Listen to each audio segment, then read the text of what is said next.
Good evening, ladies and gentlemen. Welcome to another episode of America in Black and White. Tonight, we have a return guest, Mr. Kenyon Glover. And Mr. Glover is going to give us an update about the things he is doing in his outstanding career. Just a little background again on Mr. Glover is he was born and raised in Monroe, Louisiana. He's a former NBA player, now an actor, award-winning author, filmmaker, motivational speaker, and minister founder of Faithful and Focused Ministries, with a mission to empower and inspire people globally to be faithful in who God created them to be and focused on utilizing the gifts that He has given them.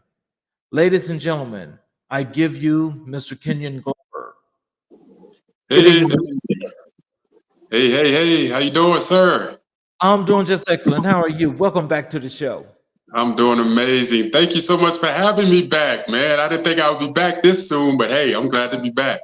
Well, I'll tell you, the impact of shows like yours before, there's been several people, I've had some people back, but those that have had really, really great views to their shows, some of them I have had them back. And yours was one of those originally because it was so touching to a lot of people that there was, you inspired a lot of people. I'll tell you that. So you set out to do what your goal was, and it has come to fruition. Hey, that's amazing to hear, man. You know what? That's my mission, man. That's always one of the things that I strive to do every single day of my life. You know, my dedication is to God and being used by Him and being used as a vessel to go out and empower the world, man. Empower as many people as I can. You know, so that's what it's all about. Well, I definitely am happy and feel honored to have you as one of the guests that's been here to help me in what the things that I've employed to do within the underserved communities. To bring that inspiration and that motivation, and for them to see people that look like them, that have come through different things to get to a point and to be successful in their lives. And you so happen to be one of those people, and I'm very, very honored. And so the purpose of having you back on the show, of course, is to, if you could tell us what are some of the things that since you've been on the show last, what are the things that are going on now with you, as in your projects and things of that nature that you're building on. Oh my goodness, man. A lot. You know what? Even though it's only been a short amount of time since I last was on your show, a lot has been going on. I'm currently filming a movie in Atlanta, Georgia called Blood on the Wall. It's a very inspirational movie, faith-based film, based on a true story, actually. So I can't wait for people to see this movie. It's going to be streaming on Amazon Prime and Peacock and Tubi and all these other streaming platform. So I'm looking forward to that release. It'll be released later on this year called Blood on the Wall. So we're still filming it. We wrap filming April 14th in Atlanta. So looking forward to getting that done and moving on to the next project. I just got hired to produce and star in a film filming in Croatia. So I'll be going to Croatia after the summer to film a TV series. Oh, So wow. so I'm excited about that. It's like one of those what do you call it, medieval kind of TV series. So I'm going to be playing like a knight, one of those knights in that you see in the medieval movies. So I'm looking forward to that. So that'll be something kind of different for me, something kind of something I've never done before. So I'm looking forward to that. I'm also working on producing a fashion show in Dallas, Texas.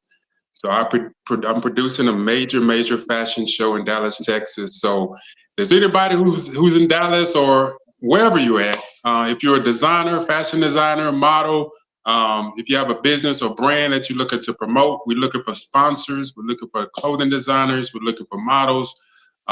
So just holler at me, find me, Kenyon Glover, online or whatever, if you're interested. So that's in the works also. Wow, there's so much going on, man. I have to kind of remember what else I got. Shooting a movie in Bulgaria later on this year. So we filming in Bulgaria in November, October, November-ish, December. Major film, blockbuster film. So I'm looking forward to that. That's also going to be a major project. Um, wow. What else? I think that's it for now, man. I think that's it for now. As you see, that's already enough as it is. So, have you ever been to the part of the country such as the Russian bloc before? No, I have not. I have not. I don't know. I'm kind of uncomfortable with going to that area, to be honest. I'm hoping they maybe change the location of shooting because I'm kind of leery about going to that part of the world. So I don't know. I don't know. I haven't signed on the dotted line yet. So it's still kind of iffy about that. So I don't know. Well, I'm sure that's going to be an interesting challenge because there are not many people that look like you that's in that part of the country, that part Right. of the world, shall I say. And with that war going on with Ukraine and Russia, that's kind of like a little crazy thing as well. But I know that you'll be outside of that area, being in Croatia and Bulgaria and things of that Yeah. nature. Yeah. You'll be outside of that area, but I understand not wanting to take that chance. Yeah, I'm scared, man. I'm scared to be honest. So I'm like, okay, can we change the shooting locations? Can we go to another country? Way far from this war that's going on. So, I'm just an actor, so I don't know if I can convince them to move locations. So we'll see. We'll see. So, can you share a bit about your journey into the world of acting and what inspired you to pursue this career path? Um, Well, I used to be a pro athlete. I was a pro athlete in basketball. Basketball was my life. That was all I knew. That was all I wanted to do. I never would have thought I would have became an actor or into filmmaking and all of that. That was never even in the thought process. After my basketball career was over in 2006, I mean, I wasn't thinking about entertainment career. I was thinking of just owning my own business. Actually, I like personal training. Fitness. Fitness was my thing. So I wanted to own my own fitness gym and things like that. So, and I just accidentally got in. It was an accident of me getting into the acting world, entertainment business. I just went to audit an acting class with a friend of mine, and during the acting class, I was just like, "Yo, this is kind of cool." So the acting coach asked me to participate, and I participated, and I caught the acting bug at that moment. I was like, you know what? I think I want to take this serious. I think I want to make this a career right here. So I took it serious, man, after that acting class, and that happened in 2000 and what, six, something like that. Then I went out for my first audition, and I landed the leading role in my first audition ever. So after that, I was like, you know what? I'm going to take this serious. So I moved out to California, and the rest is history. Here I am. Oh wow! There's like quite a few people. Well, not a lot. When I say a few, I mean a few literally. That's actually gotten that opportunity.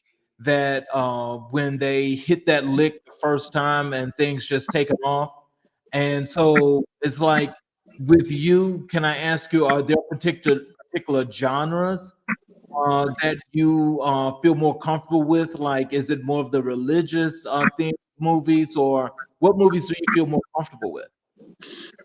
I'm pretty comfortable with any movie as long as it's not, as long as I don't have to get nude and get naked, and I don't have to do a lot of cursing and Right. going against my religious beliefs. I'm not going to do anything that's going to go against God or whatever, talking about the devil and all this other kind of stuff. But other than that, man, I'm pretty comfortable with it, with any genre, pretty much. Well, because I just think about when you talk about you as acting and so forth, and probably some of the good parts that you've had and so forth. I'm just wondering, are you looking at possibly trying to get into some action adventure kind of like movies? Yeah, absolutely. Actually, that's a couple of projects that I'm producing next year, 2025. I'll be working on some action adventure projects. A project of my own that I'm producing and probably I direct, and I probably star in it as well. It's an action adventure film. A film is, it's one of those films I've been working on probably for over 10 years now. The reason I haven't really been able to produce it yet is because of the lack of funding. But now, since I've built a name for myself and built a brand for myself, and now my name carries a little bit of weight, not that much, but a little bit. I'm getting quite some interest from investors and other companies that want to come on and distribute the project. So yeah, I'm definitely into that action adventure type of genre. I definitely love that. I mean, I'm a martial artist. I'm a martial artist at heart. I studied martial arts since I was 7 years old. So anything to do with martial arts, action, that kind of genre, man, I'm all for it. That's like my favorite. Like, I'm a big Marvel fan. I'm a big Marvel fan. I'm like, Marvel, I'm waiting on y'all to call me. Waiting on the call from Marvel. So hopefully I don't have to sell my soul to get into Marvel. But hey,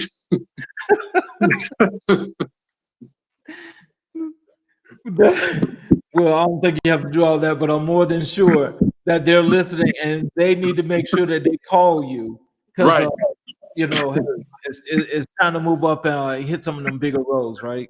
exactly, exactly. So, what have been some of the most rewarding moments in your acting career so far? You know what? Staying consistent. You know how hard it is to stay consistent in this acting world? It's very difficult, man. People who are thinking about getting into the entertainment business as far as being an actor, it's very difficult because there's so much competition. There's so many people trying to be actors, and people think it's easy. It's more than just memorizing lines. It's a lot more difficult than that. It's a lot more complex. But me being able to just stay consistent for all these years, like I said, I've been in this game since 2006, and I have almost 80 credits to my name right now. Combining television, film, and all of that.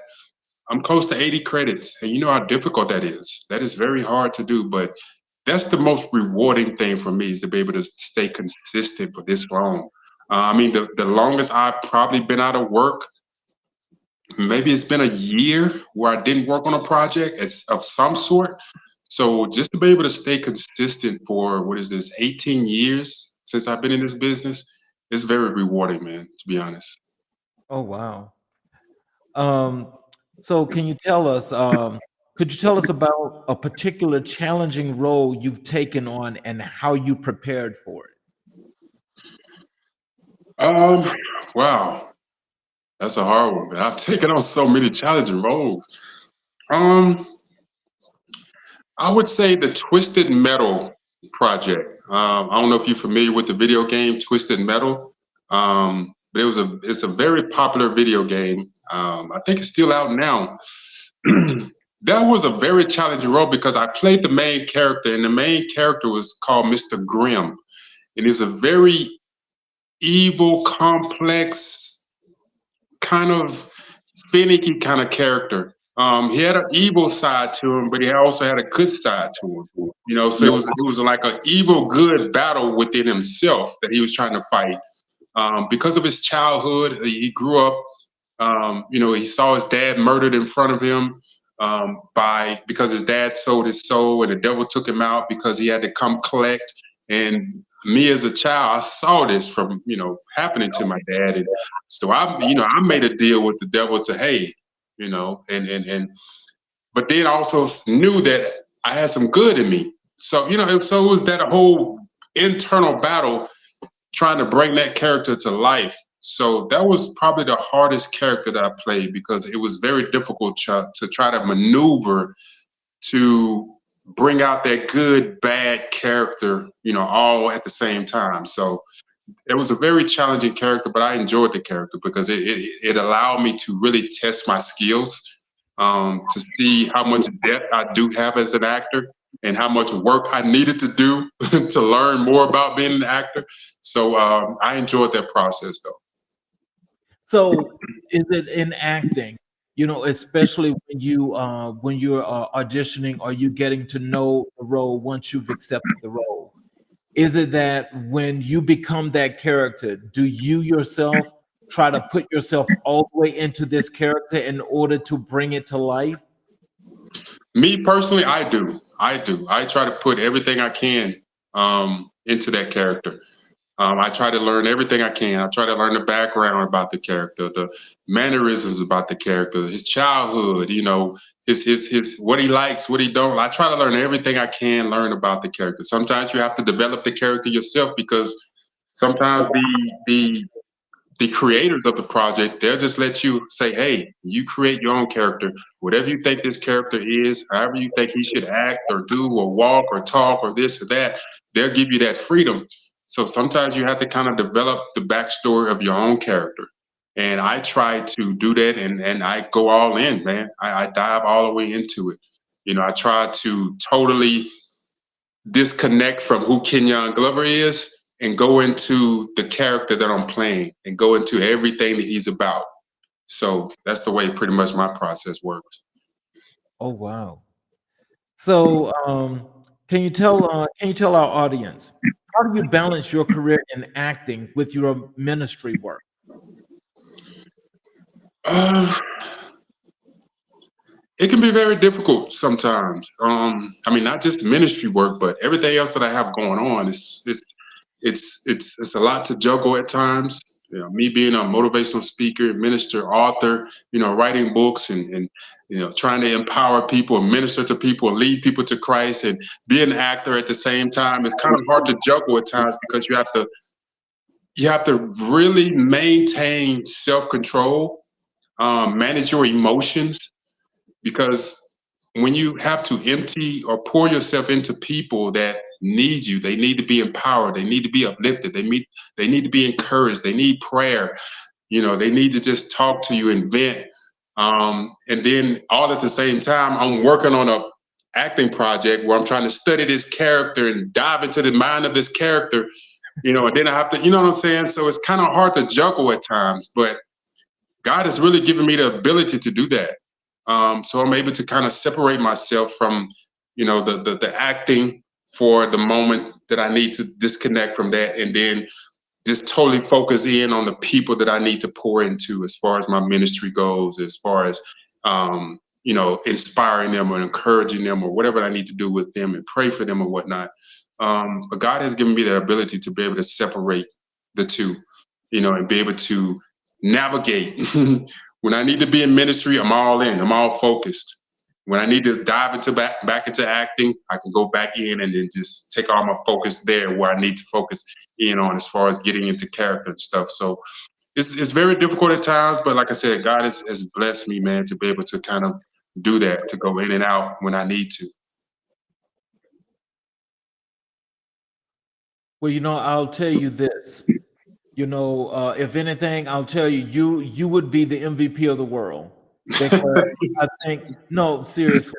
And I know that I understand what humbleness is, but let me just tell you, I think anytime you can try to juggle the morals for the things and the morality that you believe in, and how you believe in developing and building communities, especially from that church perspective, but yet and still you still want to be within your craft when you can find the time to share the two, that is what's uplifting. That is what people look at, and that is what make people feel inspired. That is why I have to tell you that that makes you a very special person. And again, we are very happy to have you here on the show because this is what people need to be getting, these kind of nuggets, because this is the true motivation that they deserve to have. Thank you, sir. Thank you. I appreciate that. Definitely appreciate that. What motivated you to transition into ministry, and how has it impacted your life and career?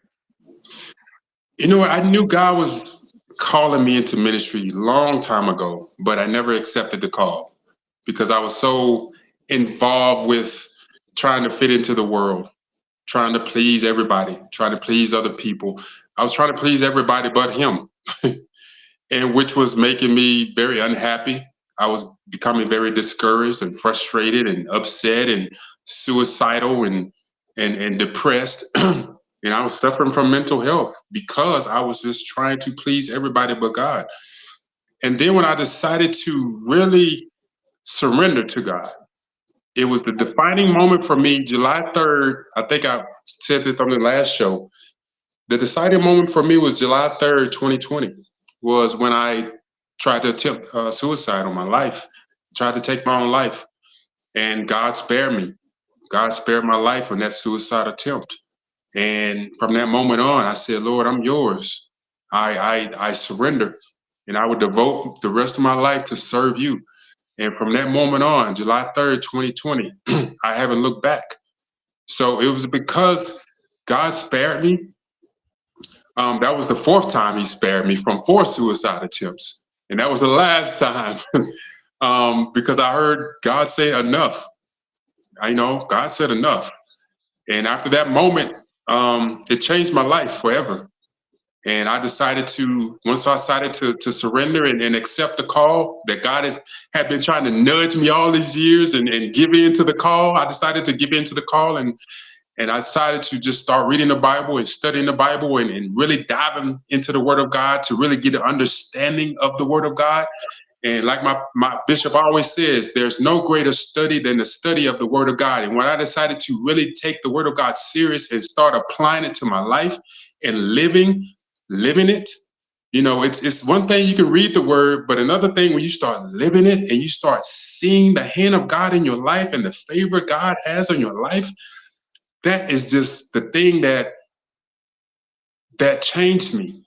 And when you start seeing God work in your life, man, it's nothing greater. It's no greater feeling than to know you have the creator of the universe on your side, leading you and guiding you every single day. And to be honest, man, I have been the most peaceful that I've ever been in my life, because before that, I was struggling internally, struggling, unhappy, like I said, depressed, suicidal, lost, broken. I'm talking about broken, man, every day of my life. And since then, man, God has put me back together and given me a peace that surpasses all understanding, like the word says. And like I said, it's been the greatest journey of my life ever since July 3rd, 2020. And that's why I decided to get into ministry. And I want other people to feel what I'm feeling. I want other people to know that if you give your life to God, man, He will change you. He will mold you and shape you and transform you. So I want to lead other people out of that brokenness. I want to lead other people out of that darkness, because I know how it is to be in that dark place. I know how it is to be in that sunken place, that lost and the depressed and suicide. I've been there. So I'm at the point now, man, I'm about changing lives and impacting lives and empowering people and uplifting people and encouraging people and giving people hope. And that's the rest of my life that I'm dedicated to.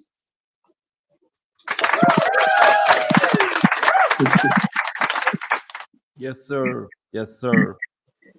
Can you share some memorable experiences from your ministry work that have left a lasting impression on you?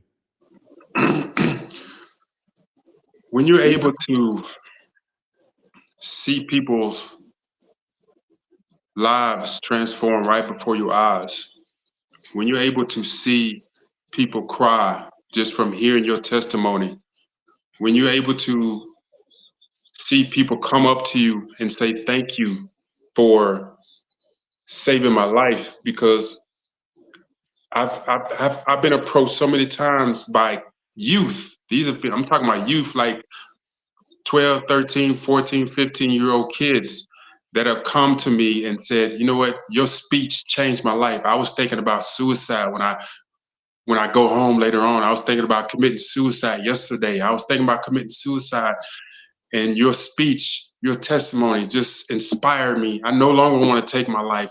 I'm inspired, I'm changed, I'm transformed, I have hope. When you see that, when you experience that, when you hear that, it's such a feeling that you can't explain. And that's what keeps me going, man. So that's the motivation behind my ministry, to keep doing what I'm doing each and every day. So just being able to, like I said, continue on this journey of empowering people and inspiring people and hearing people's lives being changed by my ministry, by my speaking. That's what it's all about. As an author, What themes or messages do you strive to convey through your writing? Um, to not give up, to not give up. There's always hope, even though it may not seem like it, even though it may seem like there's no more hope in the world. So many people tell me now, the world seems hopeless.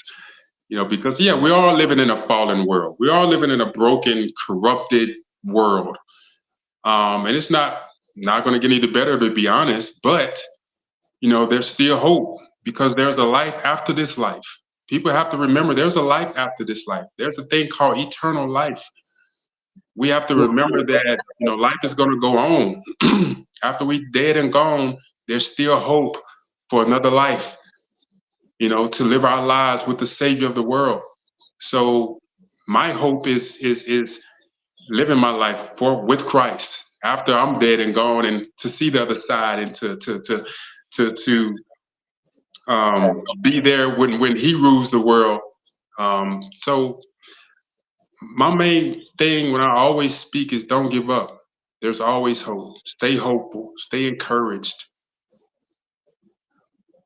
And speaking of being an author and writing books, did you not just release a new book?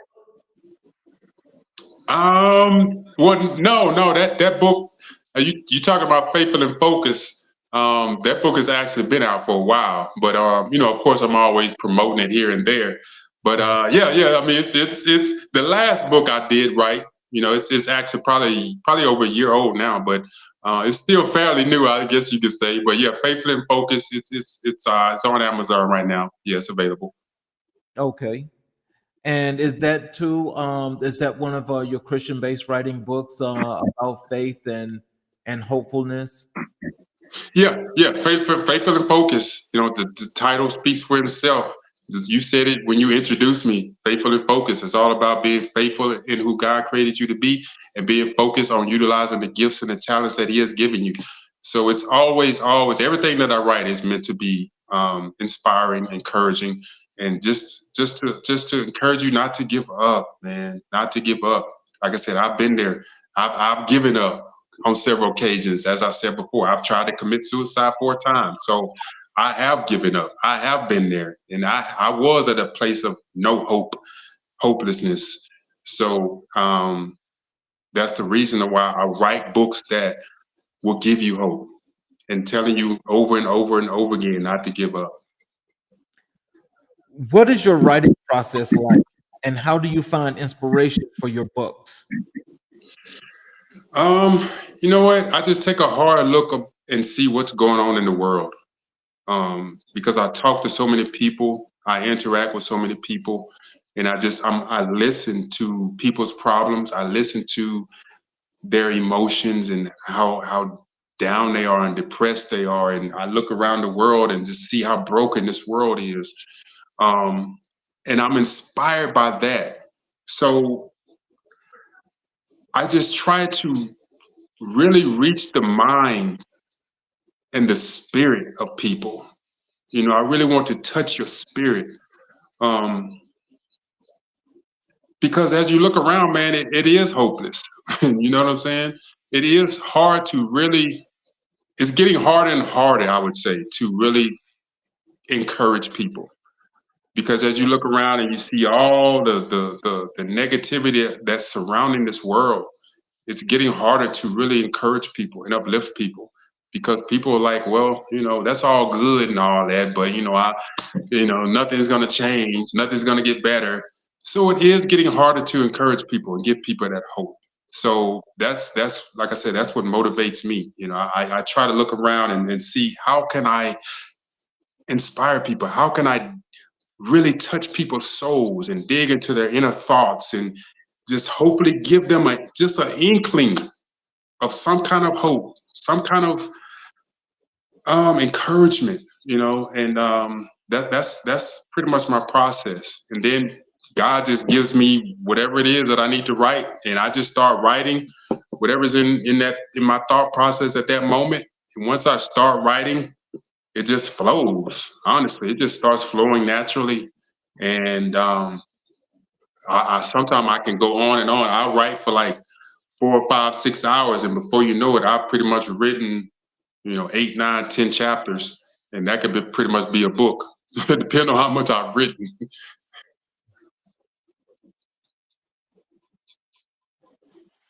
So, can you tell us, um, can you tell us about your latest book or any upcoming projects you're excited about? One thing I didn't mention earlier that I'm working on is a documentary. Um, I'm working on a documentary called The Silent Killer.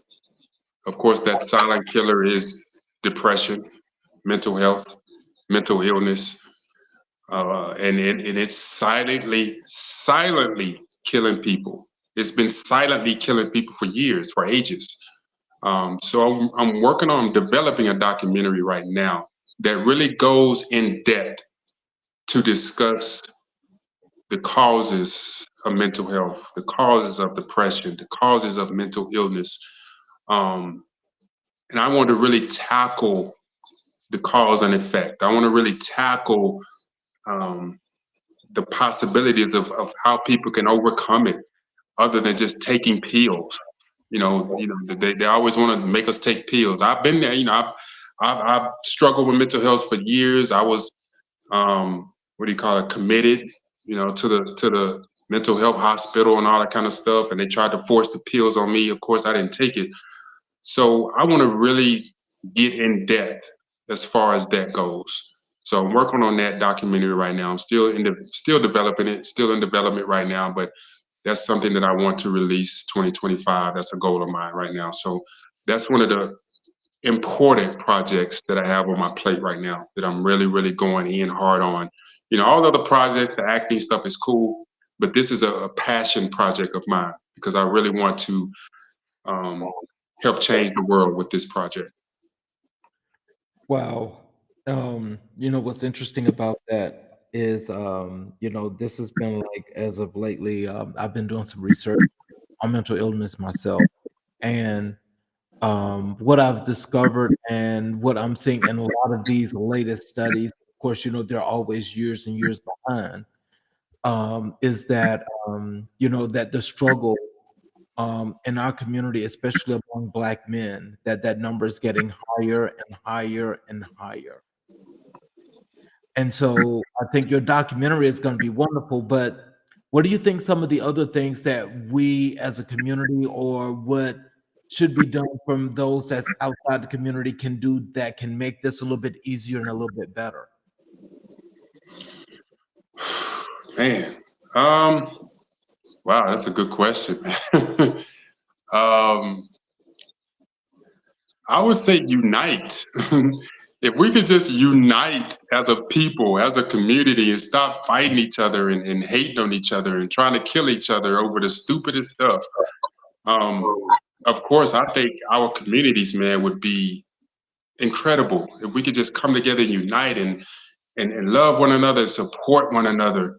Regardless if someone is doing better than you or whatever the case may be, let's support each other and pushing each other to be great. We all have been given a purpose on this earth. We all have gifts and talents that we need to share with the world. Whatever those gifts and talents are, you may not haven't discovered them yet. You may and or you could discover them just by being around the right people. Being around the people that can encourage you and push you to be better, push you to greatness. I think if we just come together as a community and support each other and uplift each other and encourage each other and push each other and work together, man, we could be powerful. But is that going to happen? I don't know. But, we can still have some hope, right? That one day we'll come together as people. Well, I understand that. And I'm definitely one of those that I believe, but you're right, it's going to take a lot to get there.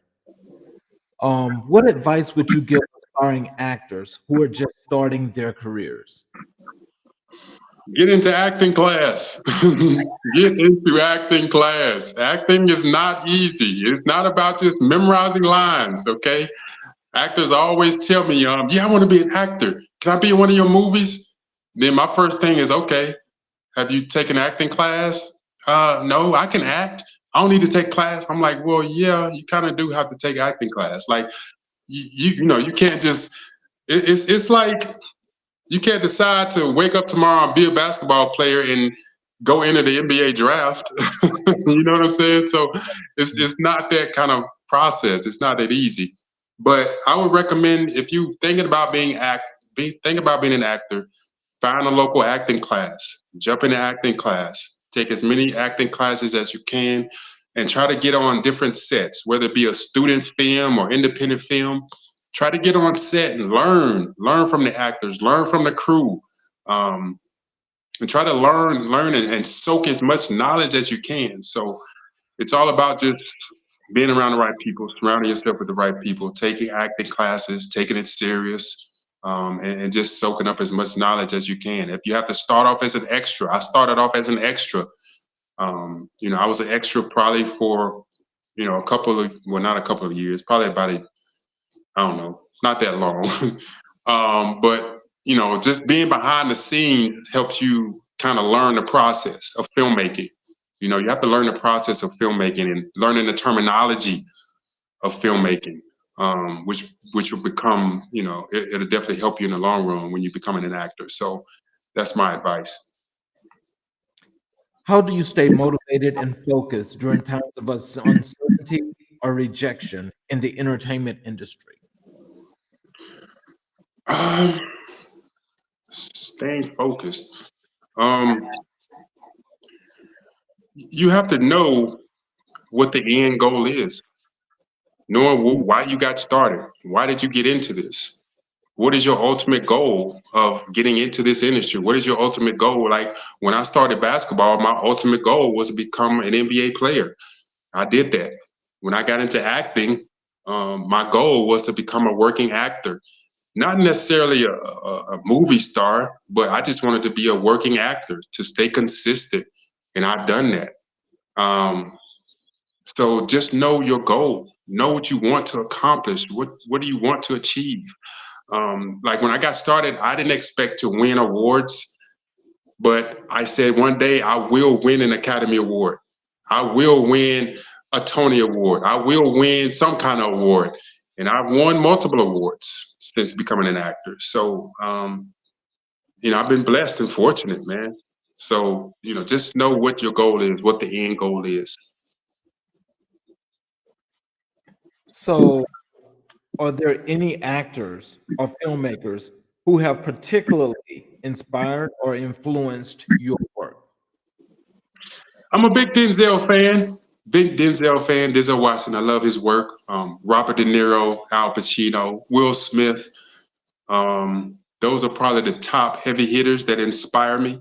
That I probably watch all of their films, study their acting, study um, their body of work. So those are pretty much my influences when it comes to acting. I really study those kind of actors, and I kind of, you know, not going to say imitate, but I really hone in on how they kind of navigate their career, what kind of roles they take on, and stuff like that. So I kind of follow their lead. So, what role do you believe storytelling plays in ministry? And how do you incorporate this into your teachings?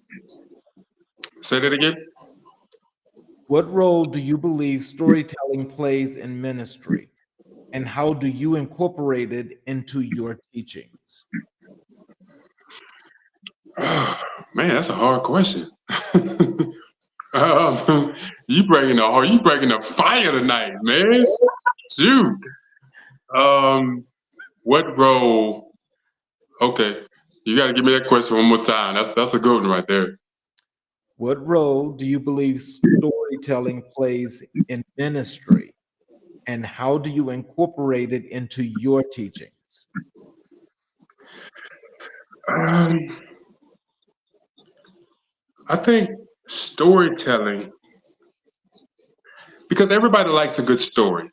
Everybody wants to be drawn into a good story, but your story has to have a plot, a climax, ups and downs, So it's good to be a good storyteller, especially when it comes to ministry. I'm still learning that part about ministry, about being a good storyteller. I haven't perfected it yet, of course. I'm kind of still on the learning block. Um, so I think storytelling is really important because you have to have something that's going to draw people in. You have to have something that's going to be able to relate to people.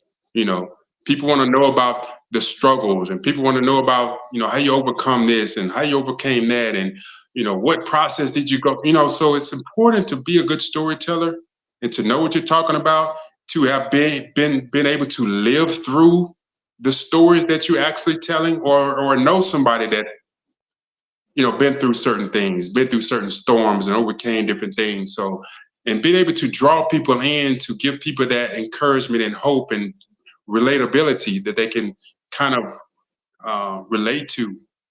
So I think it's very important to be a good storyteller. Like I said, I'm still learning that part. So I'm kind of, haven't gotten to that master level yet, but I'm kind of at the mid level point right now. Well, I think you've already got all the stories. It's just a matter of how you use them and when you tell them. Exactly. You've already got the goods. Right. You've already got it. Knowing how to tell it. You just said it. That's perfect. Yeah. Um, what do you hope audiences take away from your performances or books? Just being inspired, being encouraged, being transformed. I want people to walk away feeling empowered. I want people to walk away feeling like they can achieve anything in the world. They can overcome anything. I want people to feel um, like they're on top of the world. I want people to be transformed inwardly. I want people to be drawn to Christ. I want people to be drawn to that light that's in me, which is that Christ in me. So I just want to be able to always leave people feeling hopeful. Like I always say, it goes back to talking about being hopeful, being inspired, being encouraged. I always go back to that. So everything that I do, every book I write, every time I speak, every film project or whatever I'm working on, it's always about leaving people feeling like they can do anything, like they can achieve anything, like they can overcome anything. They're feeling so inspired, like they can take on the world right now. So that's what I hope to always leave. That's the legacy I want to leave people. Mm. Can you share any behind the scenes anecdotes or funny moments from your time on the set? um, wow. There are times when you be so engulfed in your character, you don't want to break character sometimes because it can be hard to kind of get back into character. Sometimes I be so deep into character sometimes. I don't want to get out, but you got people behind the scenes, behind the camera that want to clown and do stupid stuff to make you come out of character. So it was one time it was one time when we was filming, and it was a very deep scene, very dramatic scene, and I had to cry and stuff. I had to make myself cry and make myself get really emotional. And then a lot of times you're not noticing the things that's off camera, because you're so engulfed in the scene, you don't really notice anything outside of the camera. I mean, outside of the scene. So once the director yelled cut, I came out of character, came out of the scene, and I look around, and it was the director, the producer, and some of the PA people were just walking around in their drawers. I was like, what the hell is going on here? I was like, what the hell am I looking at here? What is going on? So, they was like, man, the scene was so intense. It was so deep. We wanted you to kind of laugh because I was just, I was miserable. The scene was making me miserable because it was so intense. So they was like, man, we just wanted you to laugh and come out of character. So we just, wanted to make you, just get out of that moment. So I was like, yo, you did it. That did it. I laughed so hard, man. I went from crying and feeling depressed and intense to just dying laughing. I was crying. So that was one of the funny, probably one of the most funniest moments I've seen as far as acting and filmmaking. How do you prioritize self-care and maintain a healthy work-life balance in such a demanding industry? Um, Working out. Working out, man. I'm a gym fanatic. So I get up 4 in the morning to go work out. Whether no matter what I'm doing. If I have to be on set at 6, I'll get up at 2 or 3 to go work out. I gotta make sure I work out before I start my day. I gotta get into the word of God before I start my day. So that's pretty much my self-care. Working out, staying into the word, reading, prayer, meditation. And that gets my day started. That I do that before I do anything, before I go on set, before I, speak, before I write, before I do anything. I got to get that out of the way. I got to get my workout in 5 days a week, Monday through Friday. Of course, I'm praying and read the word. That's 7 days a week. So that's how I keep myself grounded. That's how I keep myself mentally stable.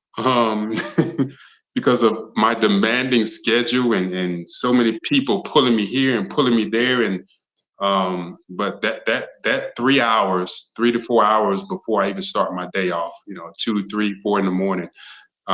That's how I stay grounded. That's how I stay focused, really. Are there any specific genres or types of projects you haven't explored yet but would like to in the future? Um, Sci-fi. Sci-fi. I've never explored sci-fi yet. That's one of the things I want to explore. I want to be in a sci-fi film. Um, one of those kind of outer space and I don't know, flying through the air and whatever, Superman, whatever. I want to kind of explore one of those kind of opportunities. So just sci-fi. I want to do sci-fi. Have you seen any of John David Washington's movies? That's Denzel's son. He does nothing but sci-fi, and he has made me a sci-fi fan. I love Yeah, his movies. yeah. I just watched The Creator. Okay.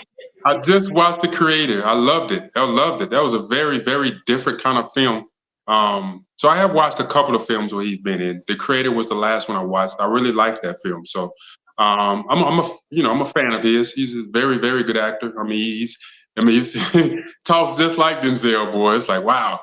You close your eyes, you think that's Denzel, literally. Yeah. What role does faith play in your creative process, both as an actor and as an author? um, Everything that I'm about, I walk by faith. I walk by faith and not by sight. Everything I do is about having faith. I can't achieve anything without faith. Um, Everything that I believe in is about having faith. If I didn't have faith, I wouldn't be able to do the things I'm doing right now. So faith is a major major point of my life. It's because of faith that I'm able to do what I'm doing. It's because of faith I have 3, 4 books on Amazon. It's because of faith that I run a ministry right now, global ministry right now. It's because of faith that I'm able to go around empowering the world. So faith plays a major part in my life. Without faith, I can't do nothing, really. Is the glass half empty or half full for you? Man, you challenging me tonight, huh? That was your goal tonight. Let me challenge him tonight. Is the glass half full or half empty? Half full, half empty. Isn't that kind of the same thing? No, Nope. it's not. Mm-mm. That's a trick question, huh? I'm gonna just go with half full. Mm. I would think for you that the glass is half full from as you've mentioned and talked about your life from beginning to now. It's definitely half full, and it's about to be all the way full. There you go. I like that. I'm about to remember that one.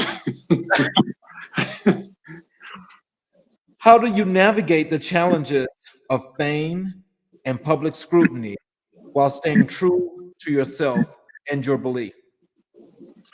Just remembering who I am and how far I've come, pretty much, to sum it up. I mean, just being comfortable with who I am now and knowing how far I've come, knowing the things that I've overcame throughout my life, knowing all the storms that I had to face, the disappointments that I had to go through, the trials and tribulations that I had to go through. Even now, sometimes, well, not many times, but it's been times where there were rumors spread about me that was so totally left field that I was like, what? Where did that come from? That is not me. That is not like that is not my character. And it was hurtful to hear those rumors, those lies, the slander that was said about me. It was very hurtful at the time, but I'm like, you know what? I'm not gonna let that affect me at all because I know who I am. Other people know who I am. People know that's not me. People know that I would never even do anything like that on that level. Um, and it's like when you get to a certain level, when you start to get some popularity and fame, and it's like it's gonna come. It's gonna come. You're gonna get scrutinized. You're gonna get persecuted. You're gonna get talked about. You're gonna get slandered, and it could be all for no reason. It just comes from people hating on you, people that you may have hurt in the past, and they see your popularity, they see your fame growing, they see this and that, and you're doing all these different things, so they want to do what they can to try to tear you down and hurt you and destroy you, whatever the case may be. It comes with the territory. Sadly, it comes with the territory, but you have to be so comfortable in your own skin. You have to know who you are, how far you've come, and not allow that kind of stuff to drag you back, pull you backwards, because that's what it's trying to do. You have to know and understand that no weapon formed against you shall be able to prosper. Once you understand that, once you live that truth, nothing really affects you in that moment. This is why your glass is half full. Yes, sir. Absolutely. Absolutely. Looking back on your career so far, what are you most proud of and what do you hope to accomplish in the future? Wow. You know what? I'm mostly proud of I'm mostly proud of just staying consistent, being able to stay focused, being able to stay devoted and disciplined, um, especially after all the things I went through, the darkness, the suicidal attempts, the depression, the mental health. I was supposed to have been dead a long time ago, man. I was supposed to have been dead in 2006 when I pointed that gun to my head and pulled the trigger and the gun jammed. I was supposed to have been dead, but here I am, 18 years later, still here and doing amazing things, helping to change the world, helping to be a light in this world, being a vessel for Christ, being a true man of God out here walking with God daily, becoming an award winning actor, award winning writer,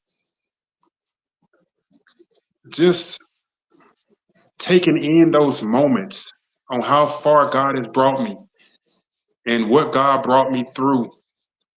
Because it's not about reliving the past and going backwards. It's about taking in the moment, taking in the present moment, and knowing that you have so much more work to do. I have so much more work to do. I have so much more to give. I have so many more people to impact. I have so many more people that I have to lead into the light and out of that darkness.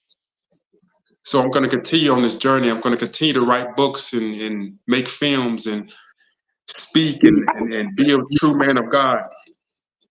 And I have a long way to go. So as long as I'm alive, and as long as I have breath in my lungs, man, I'm going to keep doing this. I'm going to keep doing what God has ordained me to do, has blessed me to do, has chosen me to do. I've been chosen. I've been chosen for this journey. So I'm going to walk it with faith. I'm going to walk it with Him. And I'm going to walk it knowing that if God be for me, nothing can stand against me.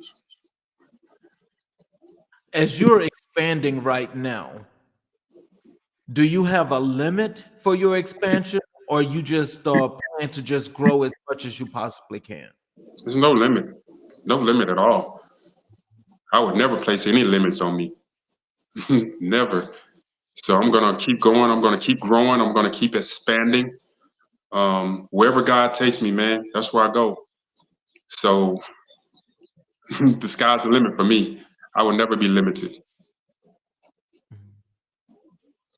And so, my last and final question for you, um, as you think about, the people that follow you right now, the fans that you may have, how do you want them to best know Kenyon Glover as the person that he is? I want people to see me as a man that never gave up. I want people to see me as a man that had demons. I had demons. Majority of my life, I had demons. I saw success. Um, I experienced a lot. I've been through my trials, my tribulations, my ups, my downs, my storms, my disappointments. I even tried to take my life 4 times. I want people to see me as a survivor, a man that was focused, a man that tried to really help inspire everybody that I came in contact with. I want people to see me as a person that really cared about others, really cared about the success of others, and wanted to see other people succeed. It's not about me. I don't look at my life as about me. It's not about me at all. It's about who else can I help? Who can I inspire? Who can I bring out of that darkness? Who can I share the gospel with? Who can I help transform? My life is not about me at all. So many people are so into themselves nowadays. As when you look on social media, it's all about them. It's all about, oh, look at me, look at me. No, I'm all about how can I help you? How can I inspire you? How can I encourage you? How can I uplift you? How can I help you get to that next level? How can I give you hope to never give up, to never quit? If you have a dream, go after it. I want people to see me as a man that had a dream and he went after it nonstop. Yeah, there were things that tried to knock him down, but he kept getting back up. He kept getting back up and moving forward and never stopped, never quit. I may have taken 3 steps and got knocked back 10 steps, but I got back up and kept going. So I want people to see that in me and want to see the same thing in them. That he didn't quit, I'm not going to quit. He got knocked down and got back up. I'm going to get back up and keep going. And that's what I want people to see out of me. Well, ladies and gentlemen, we just had another wonderful, great interview with Mr. Kenyon Glover, who has shared again some insights, lots of nuggets that everybody that's watching this show tonight, please be inspired. Please take everything in, and please make your life much better than what it is today, because we can all use some help in some shape, form, or fashion. Mr. Glover, I want to thank you for your time. And, for those that are out there watching, because again, you have truly been an inspiration to the show. And I'm so proud that we have connected once again, because this is what the people needed to hear once again in this whole wonderful bit of today's life, because right now the world is in all kind of craziness, but we have to use these kind of powers and these kind of shows to make the people feel inspired. And so I just want to tell you, thank you again. Thank you everybody that watched. And please tune in tomorrow night for another episode of America in Black and White. This has been our show again with Mr. Kenyon Glover, and everybody, please have a great evening. Thank you. Thank you for having me again.